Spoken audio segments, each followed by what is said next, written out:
Hello everyone, जैसे कि आप सबको पता है सुबह के बज चुके हैं 7 और मैं लेके चल रही हूँ आपको एनसीईआरटी की हेवन। आज का हमारा चैप्टर है क्लास 7 की चैप्टर 3 आवर चेंजिंग अर्थ। इस चैप्टर के सारे चैप्टर के जो भी इम्पोर्टेंट टॉपिक्स और जो भी चैप्टर के अंदर छुपा हुआ है नॉलेज, उन सबको मैं आपके साथ डिस्कस करने वाली हूँ। सो बेसिकली ये चैप्टर हमारा रहने वाला है जो अर्थ में जो भी चेंजेस होते हैं, जो भी मिट्टी का चेंजेस होता है, वाटर सेक्शंस का चेंजेस होता है और वेदर की वजह से जो भी चेंजेस होती है, इन सब के बारे में और क्या क्या ऐसी मेजर चेंजेस है हमारी अर्थ पर जो होती रहती है नेचुरली, उन सब के बारे में हम समझेंगे। ऑल्सो वोल्केनो के बारे में भी समझेंगे।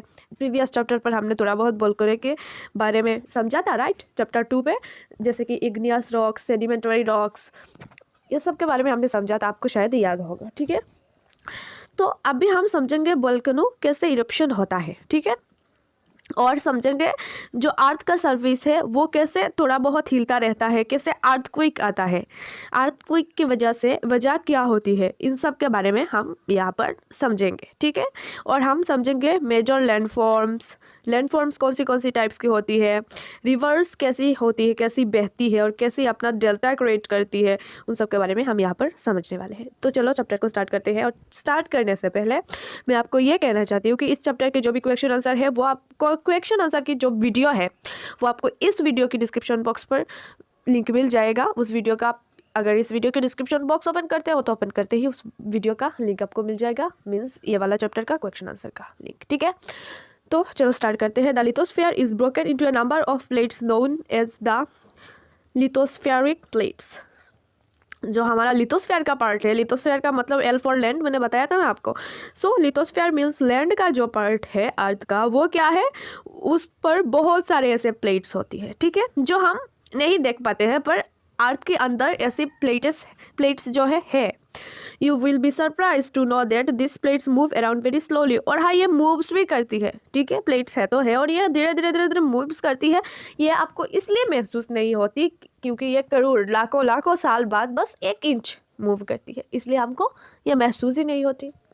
ठीक है, just a few millimetres each year, this is because of the movement of molten magma inside the अर्थ। और ये इसलिए मूव करती है, जैसे आप वाटर पर जहाज होती है, वो वाटर पर ऐसे मूव करती है, देखा है ना आपने, उसी तरह हमने पढ़ा था प्रीवियस चैप्टर पर। अब प्रीवियस चैप्टर से रिलेट करके पढ़ो, ठीक है।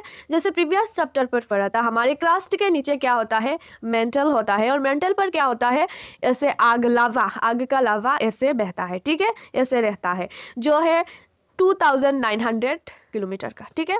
सो देखो आप, वहाँ पर जो मोल्टन मैग्मा ऐसे बहता है और उसके ऊपर होता है हमारा क्रस्ट का पार्ट, और क्रस्ट का पार्ट अगर थोड़ा फटा हुआ है, ठीक है, अंदर से, तो वो ऐसे बहेगा ही ना, ठीक, थोड़ा बहुत ऐसे बहेगा। The molten magma inside the earth moves in a circular manner as shown in the activity. और जो मैग्मा होता है वो सर्कुलर में मूव करती है, ठीक है। वो कैसे मूव करती है, वो सर्कुलर मीन्स जैसे एक क्रिकेट बॉल को ऐसे घुमाओगे आप, तो वो ऐसे सर्कुलर घूमता रहेगा, उसी तरह से अंदर जो है मैग्मा ऐसे मूव करती है। The movement of this plates causes change on the surface of the earth. और ये जो मूवमेंट्स है, इसकी वजह से अर्थ का सरफेस चेंज होता है। The earth movements are divided on the basis of the forces which cause them. The forces which act in the interior of the earth are called endogenic forces, and the forces that work on the surface of the earth are called exogenic forces. यहाँ पर क्या आ गया, 2 words, endogenic and exogenic. सो जो endogenic है, endogenic का मतलब है अर्थ के अंदर जो भी, अर्थ के अंदर मतलब अर्थ के अंदर जो भी हो रहा है, जैसे अर्थक्वेक हो रहा है, वोल्केनो बाहर आ रहा है, ठीक है, और लैंड स्लाइड्स हो रहा है, सडन फोर्सेस और डिस्ट्रॉफिक फोर्सेस बिल्डिंग माउंटेन्स, ठीक है।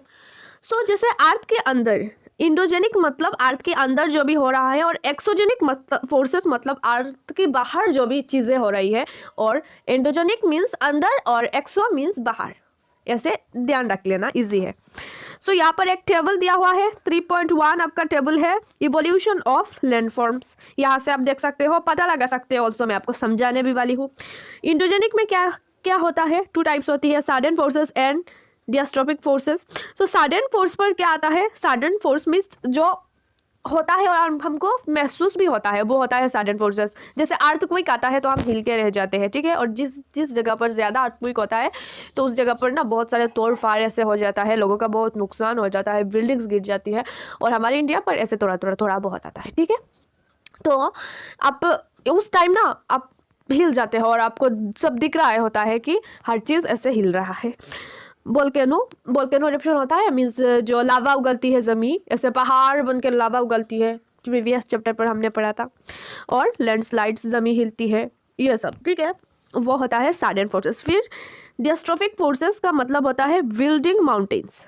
माउंटेन बनता है, माउंटेन ऐसा तो नहीं बनता है कि आज सुबह हो और सो के उठे हो काल और काल उठकर देखते हो आपके घर के सामने एक माउंटेन बन गया, ऐसी थोड़ी ना होती है। माउंटेन बनने में हजार लाख करोड़ साल लगती है, फिर जाके एक माउंटेन क्रिएट होती है थोड़ा होकर। तो उसी तरह से ना ये माउंटेन जो है वो क्या होता है, वो सडन नहीं होता है, सडन फोर्स नहीं होता है, वो धीरे धीरे बनता है। फिर एक्सोजेनिक फोर्सेस पर क्या आता है, मीन्स एक्सोजेनिक मैंने क्या समझा था, एक्सोजेनिक जो है उसका मीनिंग है जो अर्थ के बाहर जो भी मूवमेंट्स हो रहा है, अर्थ के बाहर जो भी चीज़ें हमको देखने के मिल रही हो अर्थ की रिगार्डिंग, अर्थ के बाहर, तो उससे अर्थ का चेंजेस हो आ रहा है, यही ध्यान रखना। वो सब क्या है, चलो देखते हैं। Erosional and depositional. So erosional and depositional का सिंपल मीनिंग ये है कि जब रिवर बह के आती है पहाड़ों से, तब वो अपने साथ थोड़ी बहुत मिट्टी ले आती है, उसको इरोशन कहा जाता है, मीन्स मिट्टी लेके आती है। और डिपोजिशनल का मतलब है वो लेके आती है, बहती है और किसी एक जगह पर तो उसको डिपॉजिट करना ही है उसको, ठीक है। तो उस जगह पर वो क्या करती है, रिवर डिपॉजिट कर देती है। सो उस ये वाला फंडा को, ये वाला थ्योरी को कि साथ में मिट्टी लेके आना, और किसी जगह मिट्टी पत्थर कुछ भी हो सकता है, मिट्टी कह रही हूँ इसका मतलब सिर्फ मिट्टी नहीं, कुछ भी टाइप्स का कुछ भी हो सकता है, ठीक है, साथ में लेके आती है और किसी और जगह पर छोड़ती है, उस चीज़ को क्या करते हैं, erosion and deposition, erosional and depositional simple meaning है। फिर उसके बाद रिवर की वजह से हमारा रिवर भी बाहर का हिस्सा है, और रिवर की वजह से भी हमको बहुत ही ज़्यादा चेंजेस होती है अर्थ में। विंड्स की वजह से, हवा जो चलती है, हवा की वजह से भी चेंजेस होती है, और सी वेव्स की वजह से भी चेंजेस होती है, मीन्स नदियों का जो लहर होती है, ठीक है, और उनकी वजह से भी चेंजेस होती है। और ग्लेशियर्स जो पहाड़, एक ग्लेशियर्स मैंने और भी क्लास 6 पर मैंने पढ़ाया था कि ग्लेशियर्स का मतलब ये है कि जो बर्फ का माउंटेन्स होती है किसी किसी जगह पर, उनको ग्लेशियर्स कहा जाता है, और उनकी वजह से भी चेंजेस आती है अर्थ में। नेक्स्ट चलो, endogenic forces sometimes produce sudden movements and eight other times produce slow movement. Sudden movements like earthquake, volcanoes cause mass destruction over the earth of surface of the earth. So जैसे मैंने आपको already समझा ही दिया कि जो endogenic forces है उसका जो सडन भी होता है और कभी कभी ना उसका मूवमेंट धीरे धीरे होता है। सो सडन का मीनिंग है यहाँ पर, सडन का एग्जाम्पल्स है अर्थक्वेक, वोल्केनो, और ठीक है यहाँ पर आप देखो, यहाँ पर एक वर्ड ओरिजिन दिया हुआ है, इंडो मीन्स इनसाइड और एक्सो मीन्स आउटसाइड, जैसे मैंने आपको समझाया था, और plus genic means origin. So endogenic and exogenic, inside और आउटसाइड के बारे में बताया गया। सो हमने कहाँ पर वोल्केनो को पढ़ा था, वोल्केनो यहाँ पर आप मुझे होमवर्क पर बताओ कि वोल्केनो जो है वो इंडोजेनिक का पार्ट है या एक्सोजेनिक का पार्ट है, ये बताना पड़ेगा आपको, ठीक है। A volcano is a vent opening in the earth crust through which molten material erupts suddenly. So जो वोल्केनो होता है वो उसका एरप्शन होता है, अर्थ फटता है ऐसे, ठीक है, ऐसे फट के लावा बाहर आती है। यहाँ पर एक अच्छा पिक्चर दिया हुआ है और मैंने सिंपली आपको समझा दिया, ठीक है। जो लावा होती है वो फट के ऐसे बाहर आके बहती रहती है, फिर क्या रॉक बनती है, इग्नियस रॉक्स बनती है, फिर इग्नियस रॉक से सेडिमेंटरी रॉक्स बनती है, फिर सेडिमेंटरी रॉक से क्या रॉक बनती है वो कमेंट पर बताना है, क्योंकि अभी फिलहाल प्रीवियस चैप्टर पर हमने पढ़ के आए थे इनसाइड आवर अर्थ पर, ठीक है। Similarly, when the lithospheric plates move, the surface of the earth vibrates. So बिल्कुल उसी तरह जब लिथोस्फेरिक प्लेट्स जो है वो मूव करती है तब क्या है, अर्थ पर वाइब्रेशन आती है, और उस वाइब्रेशन को क्या कहते हैं हम उसको अर्थक्वेक्स कहते हैं। The vibration can travel all around the earth. तो ये वाइब्रेशन कहाँ पर आएगा, किस जगह पर आएगा, ये कोई नहीं बता सकता है आज तक, जैसे जैसे फ्लड आने से पहले हम बता सकते हैं कि वाटर का जो है मात्रा, पानी का मात्रा इससे बढ़ रहा है, इसे न्यूज़ वगैरह में कह देते हैं कि पानी का मात्रा बढ़ रहा है, फ्लड आने की चांसेस है, सो आप लोग सुरक्षित रहिए, वो एक्सेट्रा एक्सेट्रा। पर यहाँ पर कोई नहीं बता सकता। क्यों नहीं बता सकता? क्योंकि किसी को पता ही नहीं होता यार, ये किस जगह पर किस रूप में आ जाएगा और सब कुछ तबाह करके चला जाएगा, किसी को कुछ नहीं पता है, ठीक है। A place in the crust where movement starts is called focus। और ये जो मूवमेंट जिस जगह स्टार्ट होता है, ठीक है, उसको फोकस कहते हैं। और ये फोकस यहाँ पर देख सकते हैं, ये फोकस बिंदु नीचे, यहाँ पर ये फोकस बिंदु है, यहाँ पर ये जो आकार का, इसको मैंने ढक दिया, ठीक है, ये फोकस बिंदु है। ये यहाँ से सर्कल करके घुमाएगी, मीन्स अर्थ को घुमाएगी इस एरिया पर, ठीक है। ये एक पार्ट है क्रस्ट का, अर्थ का, और ये वाला दूसरी पार्ट है। पर क्या करेगी? ये सबको साथ में घुमाएगी। क्यों घुमाएगी? क्योंकि पता नहीं, यहाँ पर क्रिएट हो गया इसका फोकस है, क्योंकि यहाँ पर इसका फोकस है। और आगे आप इसके बारे में और भी डिटेल्स में समझोगे आगे वाला चैप्टर्स में और आगे वाले क्लासेस में। सो देखो, ये क्या करती है, यहाँ से स्टार्ट होती है घूमना, रेड यहाँ पर एरोस दिया हुआ है, यहाँ से घूम के यहाँ तक घूमती है, ठीक है। क्यों? ये है फोकस। और ये जो फोकस का एरिया है यहाँ पर, इस जगह पर, वेट में कलर चेंज कर लेती, ये जो एरिया है यहाँ पर ज़्यादा होगा, ठीक है, इन एरियाज़ के मुकाबले। ये जो साइड का एरिया है इनके मुकाबले इस एरियाज़ पर ज़्यादा मूवमेंट होगा, क्योंकि ये यहाँ पर फोकस है, ठीक है। ये वाला जो एरिया है यहाँ पर ज़्यादा मूवमेंट्स होगा इनकी और इनकी मुकाबले। क्यों होगा? क्यों कि ये फोकस है और यहाँ पर ज़्यादा इफेक्ट करेगा, यहाँ पर तो तबाही ही आ जाएगी। तो चलो अपना नेक्स्ट टॉपिक देखते हैं। Although earthquakes can not be predicted, the impact can certainly be minimise if we are prepared beforehand. So हाँ, हालांकि अर्थक्वेक्स कहाँ पर आएगा कहाँ पर नहीं ये तो हम नहीं बता सकते, पर अर्थक्वेक आने पर हम अपने आप को एक सुरक्षित रख सकते हैं किसी जानकारी की थ्रू। वो क्या है मैं आगे आपको समझाऊंगी। Some common earthquake prediction methods adopted locally by people include studying animal behavior, fish in the ponds get agitated, snakes come to the surface, etc. ठीक है। सो क्या होता है, हालांकि हम इसको पता नहीं लगा सकते हैं कब अर्थक्वेक आया, पर कुछ नेचुरल मूवमेंट्स की वजह से हम लोग इसको मतलब पता लगा सकते हैं, मीन्स थोड़ा पहले, ठीक है। जैसे कि जो वाटर पर फिश होते हैं, सारे फिश जो है बाहर ऐसे कूदने लगते हैं, बाहर निकाल के, क्योंकि अर्थ का जो क्रस्ट है वो ऐसा होता है और सी लेवल जो है वो ऐसा होता है, सॉइल, ठीक है। सो ये तो नीचे है और ये ऊपर है। सो यहाँ तक आने से पहले ये जो वह यहाँ पर आएगी ये वाला मूवमेंट, ठीक है। सो फिश जो अंदर रहते हैं वो ऐसे ऐसे वाटर के बाहर ऐसे कूदने लगते हैं। क्यों लगते हैं? क्योंकि उनको पता होता है ये ज़मीन क्यों हिल रहा है, ठीक है, इसलिए वो लोग ऐसे हिलते रहते हैं। सो फिर क्या होता है, और एक चीज़ से हम पता लगा सकते हैं, स्नेक्स जो है अपनी गुफाओं से, देखो ये होता है हमारा मिट्टी, और स्नेक जो है अपनी गुफा यहाँ तक पता नहीं कहाँ तक बनाते हैं, ठीक है। सो जब यहाँ तक आने से पहले अर्थक्वेक यहाँ पर फास्ट में आएगी, और यहाँ पर अगर आएगी तो स्नेक से ऐसे ऐसे बाहर निकल के बाहर चला जाता है। क्यों चला जाता है? क्योंकि उसे पता होता है कि ये ज़मीन क्यों हिल रहा है, कोई तो चीज़ हो रही है, तो वो डर के बाहर निकल जाता है। सो अगर ये सब चीज़ें ज़्यादा हो रही है, आप देख रहे हो इतने स्नेक्स जो है आ गए ये वो, तो आप पता लगा सकते हो कि हाँ अर्थक्वेक आ रहा है, ठीक है। सो देखो, सबसे पहले यहाँ पर हमारा कुछ दिया हुआ है कि अगर अर्थक्वेक आता है तो हम कैसे अपने आप को सेफ रख सकते हैं। तो सबसे पहले क्या होता है, अगर आप स्कूल पर हो या फिर घर पर हो, अगर अर्थक्वेक आया है तो सबसे पहले टेबल के नीचे जाके छुप जाओ। क्यों? ताकि अगर कोई ज़्यादा बड़ा अर्थक्वेक आ जाएगा तो ना आपका कोई नुकसान नहीं होगा, क्योंकि टेबल जो है, जो मजबूत टेबल होती है काठ का, वहाँ पर जाके छुप जाओ। तो ऊपर से अगर कुछ गिरता भी है तो आपका कोई नुकसान नहीं होगा, आप बच जाओगे।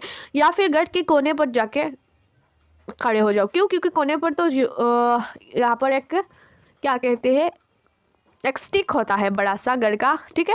सो वहाँ पर आप जाके रह सकते हो। क्यों? क्योंकि वहाँ पर मजबूत होता है वो वाला एरिया, रेड सीमेंट वगैरह यहाँ पर होती है ना। ओके, सो या फिर आप ऐसे खुले जगह पर जाके रह सकते हो जहाँ के ऊपर कुछ भी नहीं है, कोई पेड़ पौधे कुछ नहीं है, ऐसे खुले जगह जहाँ पर आप महसूस कर सकते हो कि आपको कोई नुकसान ही नहीं होगी, वही चीज़। नेक्स्ट टॉपिक हमारा है एक केस स्टडी है अर्थक्वेक का, गुजरात पर हुआ था। जिसको बुज अर्थक्वेक कहा जाता है, ठीक है। वहाँ पर क्या हुआ था, लोगों का ना बहुत ही ज़्यादा नुकसान हो गया था, ठीक है। ये लगभग 26 जनवरी 2001 की बात है, जब सारे बच्चे स्कूल की प्रोग्राम्स के लिए गए हुए थे, तब इतना बड़ा अर्थक्वेक था, लगभग 6.9 का अर्थक्वेक था। सो इसको मेज़र किया गया और क्या हुआ, यहाँ पर बहुत सारे लोगों की डेथ हो गया, ठीक है। 971 स्टूडेंट्स एंड 31 टीचर्स का डेथ हो गया, बिल्डिंग्स कोलैप्स हो गए थे। और फिर कभी कहीं जगह पर ना फायर्स भी लग गया था। और क्या फिर प्रेसिडेंट ने इमरजेंसी डिक्लेरेशन किया था क्वेक जोन पर, और जो उनके सीएम है उन्होंने जो है सेंट्रल को अपील किया था उनको फाइनेंशियली हेल्प करने के लिए। इतना मतलब हो गया था, ठीक है। और यहाँ पर अर्थक्वेक का मात्रा यहाँ पर दिया हुआ है। ये जो यहाँ पर मशीन एक होती है, ये मैकेनिकल, ये अर्थक्वेक को मेज़र कर लेती है, ठीक है। सो यहाँ पर दिया हुआ है, जो मैंने आपको ऑलरेडी बता दिया कि आप किस जगह पर आप जा सकते हो, जाके सेफ रह सकते हो अर्थक्वेक में। यहाँ पर ये वाला बॉक्स पर आपको दिया हुआ है।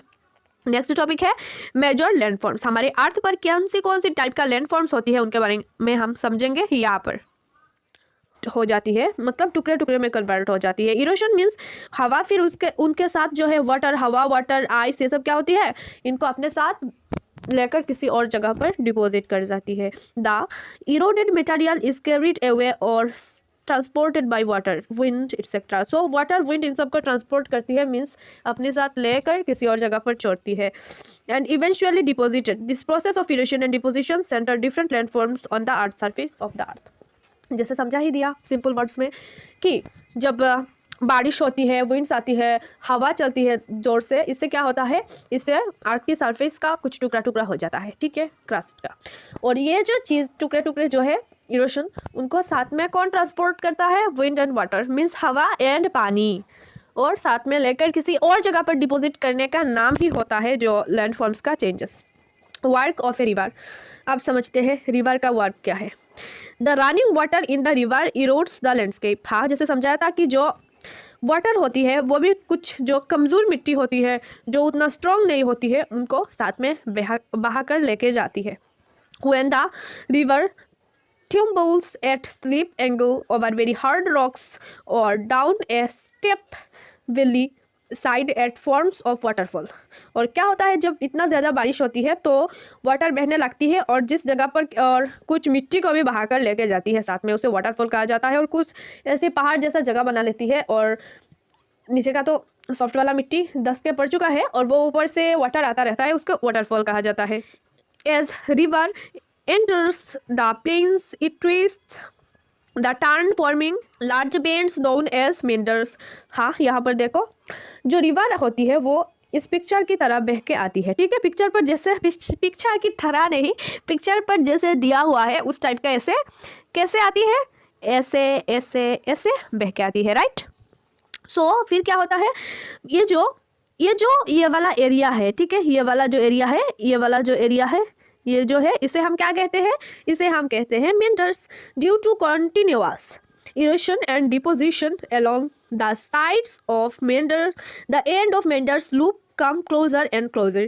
फिर क्या होता है, ऐसे बहते बहते कभी कभी क्या हो जाता है, कभी कभी ये वाला पार्ट जो है, ये वाला पार्ट से अलग हो जाता है। जैसे यहाँ पर देख सकते हो, इसे क्या कहा जाता है, इसे ऑक्सबो कहते हैं हम, ठीक है। जैसे यहाँ पर अलग हो गया, और ऑक्सबो लेक उसे कहते हैं, जैसे ये कट हो जाता है, ठीक है, वो यहाँ से। इतने अच्छा पिक्चर यहाँ पर दिया हुआ है आपका। At times river overflow its banks, this led to the flooding of the neighboring areas। और कभी कभी ज़्यादा अगर पानी आ जाता है वाटर रिवर पर, तो क्या होता है, ये जो एरिया है यहाँ तक पानी आ जाती है, पूरा पानी पानी पानी पानी हो जाती है, ठीक है। ये सारा एरिया, इसे क्या कहते हैं, इसे फ्लड प्लेन्स कहते हैं हम, सिंपल वर्ड्स में। फ्लड प्लेन्स भी समझ लिया। नेक्स्ट देखो, the raised banks are called levees. ये जो जहाँ तक वाटर आ सकती है, यहाँ तक जो है, इसे क्या कहते हैं, इसे लिव्स कहते हैं। ये वाला जो एरिया है, इसे लिव्स कहते हैं हम, ठीक है। नेक्स्ट है हमारा लिव्स भी समझ लिया। As the river approaches the sea, the speed of the flowing water decreases and the river wings to break up into a number of streams called distributaries. The river become so slow that it wings to deposit its load। Okay, और एक important topic यहाँ पर आ गया कि जब river जब river ऐसे पहाड़ों से बह के आती है, ठीक है, ये मान लो पहाड़, ये पहाड़, और यहाँ पर क्या हो रहा है, यहाँ से वाटर आ रहा है, वाटर आ रहा है, मतलब यहाँ तक तो तेज़ होगा वाटर, ठीक है, और जितना यहाँ तक जाएगा, नेक्स्ट पेज पर चले जाते हैं। चलो मानो कि यहाँ पर आ चुका है, ठीक है, यहाँ पर आ चुका है, यहाँ पर आ चुका है, यहाँ पर भी है, मान लेना, यहाँ पर आ चुका है, और अब आ चुका है ऐसे समान जगह, जहाँ पर क्या होता है, यहाँ पर आके रिवर जो है डेल्टा क्रिएट कर लेती है। डेल्टा क्या होती है, यहाँ पर आ चुके हैं, यहाँ पर आके अब समान, अब रिवर ऐसे स्पीड से नहीं बहेगा, अब रिवर जो है धीमे धीमे धीमे बहेगा, और क्या होगा, यहाँ पर डेल्टा क्रिएट कर लेगा, यहाँ पर चले जाएगा, यहाँ पर चले जाएगा, और यहाँ पर चले जाएगा, यहाँ से चले जाएगा, यहाँ से चले जाएगा। क्यों? क्योंकि यहाँ पर फोर्स नहीं है ऊपर का, और अब रिवर जो है वो डेल्टा क्रिएट्स कर लेता है, ठीक है। सिंपली मैंने आपको समझा दिया। आई होप आपको समझ में आ चुका है डेल्टा क्या है, और ज़्यादा समझने के लिए ये वाला पिक्चर को, ये वाला जो पिक्चर है इस पर देख लो कैसे हो रहा है। और ये जो रिवर ऐसे होता है ना, इसको क्या कहते हैं, इसको डिस्ट्रीब्यूशन कहते हैं, राइट। चलो देखते हैं आगे। वही चीज़ डेल्टा मैंने समझा दिया। नेक्स्ट होता है हमारा वर्क ऑफ सी वेव्स। अब सी जो है अर्थ को, समुद्र जो है वो अर्थ को चेंज करने कैसे करता है, क्या मदद करता है अर्थ की सरफेस को चेंज करने में। सो देखो यहाँ पर भी मैं सिंपली आपको समझा देती हूँ कि जब सी का ऐसे लहर आता है, ठीक है, ऐसे लहर होता है ना सी पर, अगर गए हो कभी तो देखना, ऐसे लहर आता है। सो कभी कभी इतना हवा की वजह से लहर इतना ज़्यादा आके लग जाती है। अगर रिवर के पास में कोई मिट्टी है तो उसको क्या करती है, ऐसे केव्स बना देती है, ठीक है। यहाँ पर देखो, अगर कोई ऐसे मिट्टी है, मान लो यहाँ पर सरफेस है इसका, तो उसको क्या करती है, ऐसे एक पहले केव बना देती है, जिसका अंदर तो अंदर पर, ठीक है, ऐसे बस केव है, अंदर मिट्टी है, ठीक है, केव है। फिर क्या करती है, कुछ और दिन बाद, मीन्स और ज़ोर से आती है, फिर क्या होती है, फिर केव का जो अंदर का मिट्टी है वो नहीं होता, ऐसे जो अर्थ आर्क कहते हैं, पहले तो केव होता है, फिर अर्थ आर्क बन जाती है। यहाँ पर देखो इसका जो मिट्टी है वो भी चला जाता है। फिर कुछ दिन बाद क्या होती है, कुछ दिन बाद ये तो ऊपर जाता है, फिर ऊपर का जो हिस्सा है, ये वाला हिस्सा, ये कमज़ोर होता है, और फिर ये गिर जाता है, लाइक ऐसी हो जाती है, ठीक है, ओके। सो ऐसी हो जाती है, हिस्सा तो गिर गया, ऐसी हो जाती है, ये वाला साइड ऐसा और ये वाला साइड ऐसा हो जाता है। और ये जो साइड है इसको हम क्या कहते हैं, आप इसको कहते हैं स्ट्रैक, इसको हम स्ट्रैक कहते हैं, ठीक है। यहाँ पर पिक्चर के थ्रू आपको समझाया गया है, यहाँ से आप पिक्चर से अच्छे से समझ लेना इनको। फिर स्टेक्स होती है, और वही चीज़ यहाँ पर समझाया हुआ है आपको कि ऐसे होता है वाटर का, रिवर सी का ऐसे चेंजेस होते हैं, वाटर की वजह से सी ऐसे अर्थ सरफेस पर चेंजेस ले आती है। पहले होती है केव, फिर आता है सी आर्क, फिर आता है stack. That's all about this topic. Okay, next होता है हमारा topic work of ice. Ice का क्या वर्क होता है। जैसे मैंने आपको समझाया था ग्लेशियर्स चैप्टर के फर्स्ट में ही मैंने इंट्रोडक्शन दे दिया था कि माउंटेन्स पर जो भी रिवर की तरह बहता हुआ देखने को मिलता है, पर वो एक्चुअली में रिवर नहीं होता। ये देखो आप यहाँ पर, वो एक्चुअली में रिवर नहीं होता, वो क्या है, वो बर्फ़ का रिवर है। वहाँ पर सिर्फ बर्फ़ है, यहाँ पर सिर्फ बर्फ़ देखने को मिल रहा है आपको, आई होप सिर्फ बर्फ़ होता है। सो उसको हम ग्लेशियर्स कहते हैं। और वो अगर कभी कभी ज़्यादा धूप वगैरह की वजह से, किसी वजह से वो क्या होती है, ऐसे बहने लगती है, रिवर के फॉर्म पर बहने लगती है, उसे हम ग्लेशियल मोरेन्स कहते हैं। जब रिवर साथ में बहकर किसी और चीज़ को, लाइक मिट्टी वगैरह को साथ में लेके आती है ग्लेशियर्स, और क्या करती है, गड्ढा कर लेती है किसी किसी जगह पर, ठीक है, अपने साथ गड्ढा कर लेती है, गड्ढा करके लेके आती है, वो सब चीज़ चलता रहता है, ठीक है। स्टोन्स वगैरह लेके आती है, सबको ग्लेशियल मोरेन्स कहते हैं। नेक्स्ट है हमारा वर्क ऑफ विंड। हवा का क्या रोल होता है इन सब में, उनको आप चलो देखना तो पड़ेगा। हमने सी पढ़ लिया, रिवर पढ़ लिया, और पढ़ लिया यहाँ पर क्या, ग्लिसरीज को पढ़ लिया। मतलब वर्क ऑफ आइस मीन्स ग्लिसरीज का मीन्स ही है आइस, बर्फ, ठीक है। सो आइस के बारे में पढ़ लिया। ये हवा ने क्या दोष किया, इसको तो पढ़ना पड़ेगा ना। तो चलो, सबसे पहले क्या है, राजस्थान का जो डिजर्ट है वहाँ पर देखने को मिलता है हमको किसी किसी जगह पर ऐसे मिट्टी, ठीक है, ऐसे मिट्टी देखो आप, यहाँ पर ज़्यादा मिट्टी, यहाँ पर ज़्यादा मिट्टी, यहाँ पर कम मिट्टी, यहाँ पर ज़्यादा, यहाँ पर कम, ऐसा, ठीक है। वो क्यों होता है, क्योंकि इतना हवा जो आता है, उसका जो मिट्टी है वो इतना भारी नहीं होता है, तो वो साथ में बहता है, ठीक है, और बहकर मिट्टी को लेकर किसी और जगह पर डिपॉजिट कर देता है। वो जो सिंपली डिपोजिशन होता है और उसे मशरूम रॉक्स कहते हैं, ठीक है। और वो साथ में क्या करती है, मशरूम रॉक्स कहते हैं, कैसे होती है, चलो वो वाला देख लेते हैं एग्जांपल्स के साथ। सो ऐसे मान लो, ऐसे एक ढेर है मिट्टी का, ठीक है, ढेर है और हवा बहती है, हवा के साथ जो है नीचे का हिस्सा है वो बह के चले जाती है, जैसे कि ऐसे एक रॉक बन जाती है, ठीक है। और उसे क्या कहते हैं, उसे मशरूम रॉक्स कहते हैं। और ये होता है किस लिए, विंड्स की वजह से, क्योंकि विंड्स की वर्क हम यहाँ पर पढ़ रहे हैं। विंड्स की वजह से ऐसा मशरूम रॉक बन जाती है, किस में, राजस्थान वगैरह में, मीन्स डिजर्टों की इलाका में। और वहाँ पर ऐसे सैंड ड्यून्स होते हैं, मीन्स कुछ जगह पर ज़्यादा मिट्टी है, कुछ जगह पर कम मिट्टी होती है। और अगर उसी जगह पर ज़्यादा मिट्टी है तो काल देख सकते हो आप, उसी जगह मिट्टी है ही नहीं। ये कैसे, विंड्स की वजह से। That's all about this topic. So बच्चों, खुशी की बात यह है, यहाँ पर ख़त्म हुआ है हमारा क्लास 7 की जियोग्राफी की चैप्टर 3, जहाँ पर हमने अच्छे से समझा विंड्स कैसे वर्क करती है, सी कैसे वर्क करती है, आइस कैसे वर्क करती है, और मेजर लैंडफॉर्म्स क्या होती है, वोल्केनो एरप्शन, अर्थक्वेक्स, इन सब के बारे में हमने अच्छे से यहाँ पर डिस्कस कर लिया। आई होप आपको अच्छे से समझ में आ चुका है ये वाला टॉपिक, ये मीन्स ये वाला चैप्टर।